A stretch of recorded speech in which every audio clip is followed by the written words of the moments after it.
Blessings and welcome to today's Law Enforcement Daily Devotional. Today we're in Matthew 27, Mark 15, Luke 23, and John 19.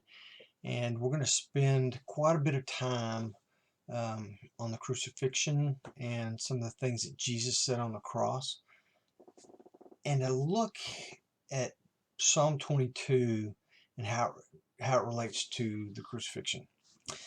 So in Matthew 27, verse 34, Jesus is given wine to drink. Now, I played this probably up way too much, but we've looked at it over the last week or so when Jesus says, I will not drink wine again with you until you're with me in my Father's kingdom. And in Matthew, we see right here they offer him wine to drink in 27:34. And the quote from Matthew 26:29, when Jesus is giving them the communion, basically, he says, until the day when I drink it new with you in my Father's kingdom. That will be the next time he drinks it. So he doesn't drink it. He tastes it, sees what it is, and is like, no, I'm not drinking that. Then in chapter 27, verse 45, Jesus is on the cross for 3 hours. The first 3 hours, it's horrific. The second 3 hours, it's almost like an eclipse. I mean, I don't know if it was an eclipse or what it was. That may have been what God used, but there was total darkness. Usually eclipses don't last but for 10 or 15 minutes as the moon moves across, but this was a supernatural 3-hour period where it was dark in the middle of the day. So Jesus is on the cross during the day for 3 hours, and almost like he's on the cross 3 hours at night. That will be important, as we'll see later. Then in verse 27:46, this used to confuse me. Jesus on the cross, he says, my God, why have you forsaken me? And that was always just what did Jesus say? Why would he say that? And then later I heard some people explain this, and we're going to go over some of those things in Psalm 22. So the Jews, hang on just a second, I lost my place. In John 10:30 and 30 through 38, there's this passage that I'm going to start giving an argument why Jesus said, my God, why have you forsaken me? John 10:30 through 38, Jesus tells the Jewish people around him, I and the Father are one. And we've heard Jesus say that a lot, that he and the Father are one. He is in the Father and the Father is in him. He abides in the Father. He never does anything outside of what the Father commands him to do or say. I mean, they're one. When Jesus goes on the cross and he takes on the sin of the world, all of a sudden he's separated from the Father for the first time, I would assume, in all infinity, in all of time. Jesus is separated from the Father, and it's such a shock for him. My God, why have you forsaken me? Now he asks that question, but he knows. I mean, he knew what he was coming for. He knew he was going to be crucified on the cross. He's prophesied and predicted this. He's told his apostles this. So, but the shock of it, I cannot even imagine. Back to John chapter 10. The Jews picked up stones again to stone him, and Jesus answered them, I showed you many good works from the Father. For which of them are you stoning me? For a good work we don't stone you, but for blasphemy, and because you, being a man, make yourself out to be God, is what the Jewish people were saying to him.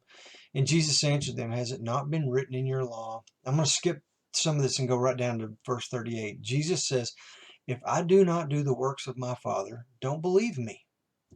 There's no evidence. But if there's evidence, believe me.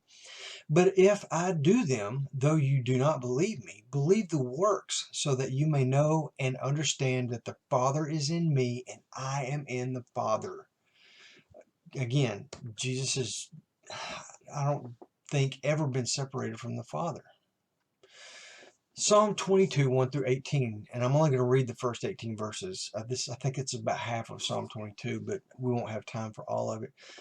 But it says 22:1, Psalm 22:1 starts off, and it says, my God, Why have you forsaken me? Far from my deliverance are the words of my groaning.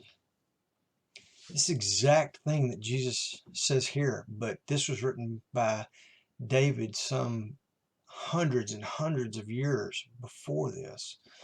Verse 2, oh my God, I cry out by day, but you do not answer. That's the first 3 hours on the cross. And by night, but I have no rest. That's the second 3 hours when it's totally black. Verse 3, yet you are holy. Oh, you who are enthroned upon the praises of Israel. So he starts worshiping God. Then I'm going to jump down to verse 7 because we don't have time to go through all of this. But verse 7, Psalm 22:7. All who see me sneer at me. They separate with the lip and wag the head, saying, I commit yourself to the Lord. I want to touch on this in verse 7 where he says they wag their head. This is Psalms, some 100 years later. If we go down to Mark 15:29, the verse says, those passing by were hurling abuse at him, wagging their heads and saying, ha, you who are going to destroy the temple and rebuild it in 3 days? Wag your head. It's kind of hard to separate this, what's going on in Psalm 22. In verse 8, commit yourself to the Lord. Let him deliver him. Let him rescue him because he delights in him. That's Psalm 22. Now, if we look at Matthew 27:43, it says, in the same way, the chief priests also, along with the scribes and elders, were mocking him, saying, he saved others. He cannot save himself. He's the King of Israel. Let him now come down from the cross, and we will believe him. He trusts in God. Let God rescue him now, if he delights in him. For he said, I am the Son of God. These are the exact words in Psalm 22. Going down to 22:14, it says, I'm poured out like water. We know that when he was pierced in the side with the spear, that water flowed from his body. In the next line, it says, and all my bones were out of joint. That's from hanging on the cross, and your bones become dislocated while you're on the cross. Verse 16, a band of evildoers has encompassed me. We learn in Mark 15:28 that 2 thieves are on either side of Jesus. They pierced my hands and my feet. How can this not be the exact prediction of Christ on the cross? And then verse 18, they divided my garments among them, and for my clothing they cast lots. If we look at Mark 15:24, it says, and they crucified him and divided up his garments among themselves, casting lots for them to decide what each man should take. It's incredible how Psalm 22 is a prediction of Christ on the cross. And I hope if you've never seen it before, you take the time to look at these two. Psalm 22 was not part of our read today, but man, take some time and go back and look at it. Tomorrow we're in Matthew 27:28, Mark 15:16, Luke 23:24, and John 19:20. So I look forward to seeing you here tomorrow. Be safe.